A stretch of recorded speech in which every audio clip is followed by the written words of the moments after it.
It's March 17th, JLD here, and welcome to MSTR today. In this show, we share a full breakdown of FASB. We talk about strategies, absolute dominance. Will QT, quantitative tightening, end in May? We also talk about why MSTR is greater than Apple. Maybe not in this moment, but in the future. I also have a couple great video clips, one from Dan Hillary and one from Michael Saylor. This video is not financial advice, but please do comment below. Let me know where you're watching from. Let me know what you're thinking. Just comment for support. It all means a lot. Great conversations are happening there. And let's dive on in. All right. Today's first post from Michael Saylor himself. Bitcoin is a digital energy network. What a thing of beauty here. I'm way out here in the Caribbean Ocean. Looks like under some cloud cover. Beautiful island called Puerto Rico. Let's move on over to Chris, who shares with a 76.7 public corporate Bitcoin treasury dominance. Strategy owns more than 3/4 of all Bitcoin held by publicly traded companies. I mean, look at this dominance, 76% for Strategy. Others, everybody else combined, 23.3%. I know which team I'm on. Team Orange, Team Saylor, Team Strategy. Let's go. Wanted to share this post from Adrian. It's very interesting, he says. Polymarket is saying there's a 100% chance QT ends by May. That's quantitative tightening. And when quantitative tightening ends, usually quantitative easing begins, which is very strong and very bullish for Bitcoin. Time will tell. Let's go ahead with Adam's post here. Why MSTR will overtake Apple as the world's largest company. Apple sells iPhones. MSTR sells sovereignty. Apple optimizes for consumer cycles. Strategy optimizes for monetary truth. Apple is built on a decaying fiat system. MSTR is built on Bitcoin, an incorruptible time crystal. You think $1 trillion consumer electronics company is unbeatable? What happens when the world realizes that capital isn't just about products? It's about preserving time itself. MSTR doesn't just have a balance sheet. It has a Bitcoin war chest, a treasury of 499,096 Bitcoin and growing. That's not a corporate strategy. That's a temporal arbitrage on a planetary scale. While other companies race for market share, MSTR is front-running a civilization shift, a transition from fiat time decay to sovereign time storage. As fiat melts and Bitcoin monetizes time, MSTR becomes the ultimate proxy for survival capital.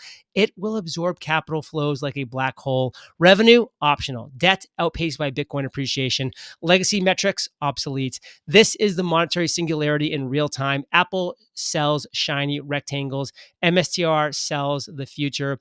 The most valuable company on earth won't be the one with the most gadgets. It will be the one that controls the deepest reservoir of incorruptible time and energy. That's MSTR. And something tells me Steve Jobs would be on Team Strategy. He would be a believer in what Michael Saylor's vision is and Strategy's vision is, and he would save Apple in the future. But who knows? Who knows? Time will tell. But we have two great videos, one from Dan Hillary breaking down the entire FASB situation, another one from Michael Saylor that's a classic, as soon as we get back from thanking our sponsor. So check it out. I know we're all looking to stack more Bitcoin and MSTR, and to do that, we need more fiat. So let's chat about our sponsor, ShipStation. We all know the market can seem pretty chaotic at times, but if you're in charge of order fulfillment for your business, you already understand chaos. While we might not be able to help calm the chaos in the market, ShipStation is here to help when it comes to shipping and fulfillment. I've used ShipStation to easily automate shipping to customers around the globe. My favorite part about the platform, managing orders in one simple dashboard makes an otherwise massive task feel pretty darn simple. Plus, ShipStation not only integrates with the services and selling channels you already use, it's also the fastest, most affordable way to ship products to your customers. ShipStation hooks you up with discounts up to 88% off UPS, DHL Express, and USPS rates, and up to 90% off FedEx rates. Calm the chaos of order fulfillment with the shipping software that delivers. Switch to ShipStation today. Go to shipstation.com/MSTR to sign up for your free trial, or click the pinned comment below this video. That's shipstation.com/MSTR. And thank you for supporting our sponsors that allow myself and my team to continue to produce these daily videos for you for free. Now back to the show. Numbers are being thrown around with all these fair value accounting rules, and are they going to get included? This, that, and the next thing. What's the S&P 500 committee going to do?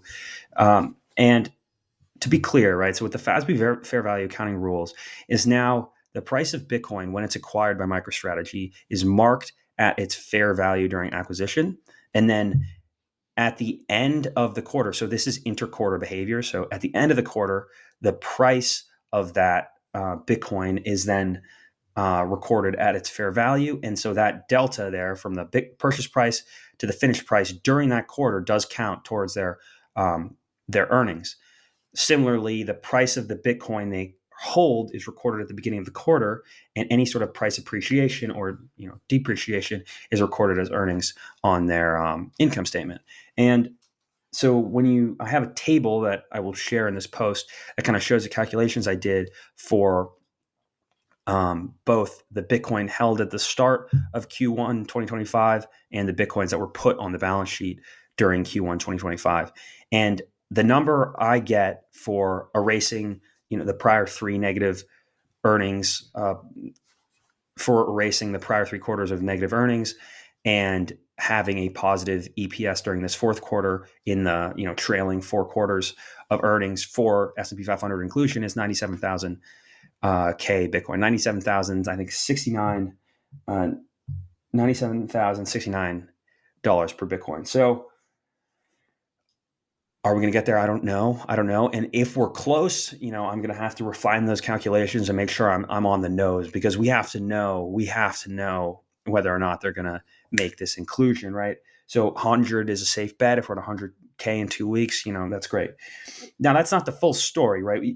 The inclusion dates are rolling throughout the year. So let's go over that first. What are all the dates for inclusion this year? June 20th is the third Friday in June. That's the first inclusion date on the horizon, right? That's the rebalance and inclusion for S&P 500 for new companies. Now, September 19th is the next, and December 19th is the third one of the year, the fourth one of the year. And any of those dates are viable, right?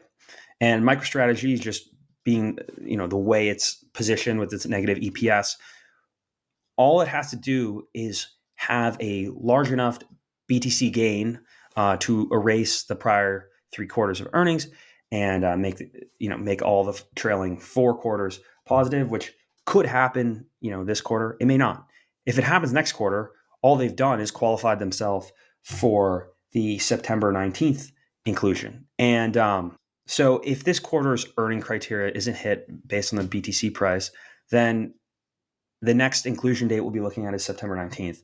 Now, the announcement for the inclusion typically happens 1 to 2 weeks prior to the actual inclusion, and that's announced by the S&P 500 committee, leading up to this sort of announcement date. It's usually 1 to 2 weeks. So when would inclusion be announced if we qualify? So if, the Bitcoin price is sufficient this quarter, then it would probably be June 6th or June 11th. It would be announced.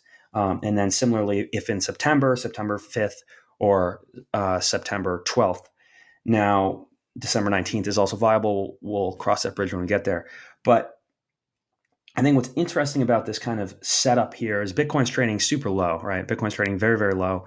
And, we're expecting a move upwards.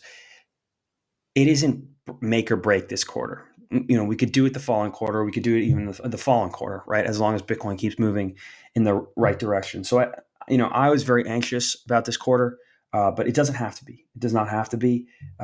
It can be, anytime in the future. Now, what does that lead me to?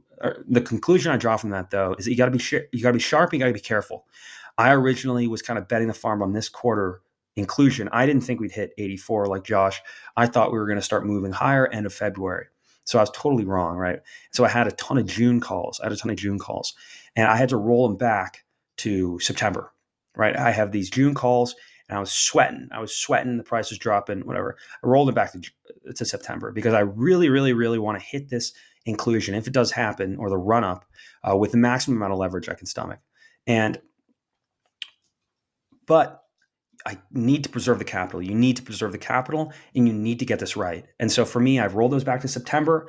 I'm kind of out of this sort of theta decay strike zone. The thing with the Junes is, you're now within 120 days of expiration. I think it's April, May, 90 days of expiration. So you got to be careful there. They're going to be a huge payoff if we do get in that inclusion, but the Septembers will as well. So I try to keep my option expirations far into the future unless they're deep in the money. That's always how I do it, because I don't mind missing a little bit of upside as long as I'm leverage exposure. I'm leveraged exposed long over this kind of time horizon. So that's where I'm at.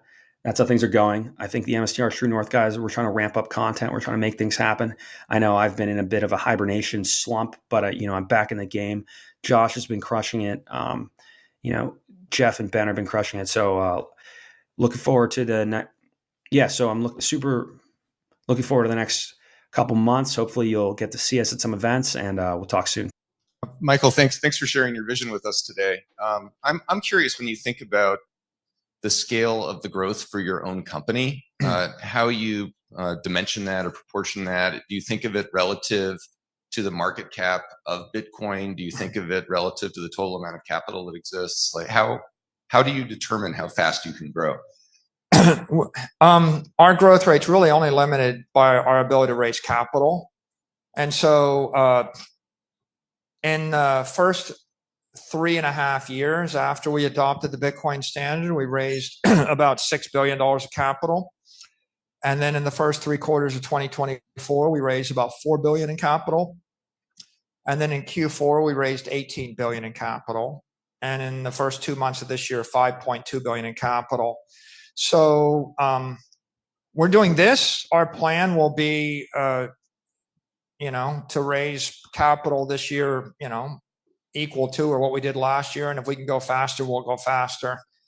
And the ultimate goal, look, we're tapping into the fixed income markets. There's 300 trillion of fixed income. So I want 1% of it.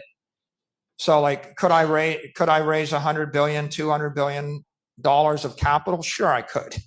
And if we raise hundreds of billions, then we'll buy Bitcoin with it. We'll have 500 billion of Bitcoin, and the market cap of the company will be 2, 3, 4x that. And then we'll be doing it, our goal will be to keep growing 20% a year. So the growth rate of the company is the Bitcoin growth rate plus our capital growth rate. So Bitcoin's been going up 60% and we're 95% each year by levering. If we stopped raising any capital tomorrow, we're a $50 billion company growing 30 to 60% a year. If we stopped, but we're not going to stop. And there you have it, another episode of MSTR Today. I truly hope you enjoyed. If you got value from this, hit the like button at the very least. The next step would be just comment for support. Let me know where you're watching from. I love those comments. And it's Monday, so let's talk about Moonshot Monday, the MSTR Catalyst Tracker. We have the Russell Index Rank Day in just 44 days, MSTR World in just 49 days, and the MSTR Q1 earnings in 50 days. Now, if we can get, as Dan shared, somewhere over 97,000, let's just go well over 100,000 just to make it easy. It'll be quite a blast. Of course, we only have till the end of March to do it, so time to get on your horses, bulls. Let's go. This is just another example, though, of the FUD that's around, the fear, the uncertainty, the doubt. You're the average of the 5 people you spend the most time with, so choose wisely. Thank you for picking me for this 10 to 15 minutes of your day today. And as Michael Saylor loves to say, what's the second best? There is no second best. It's inevitable.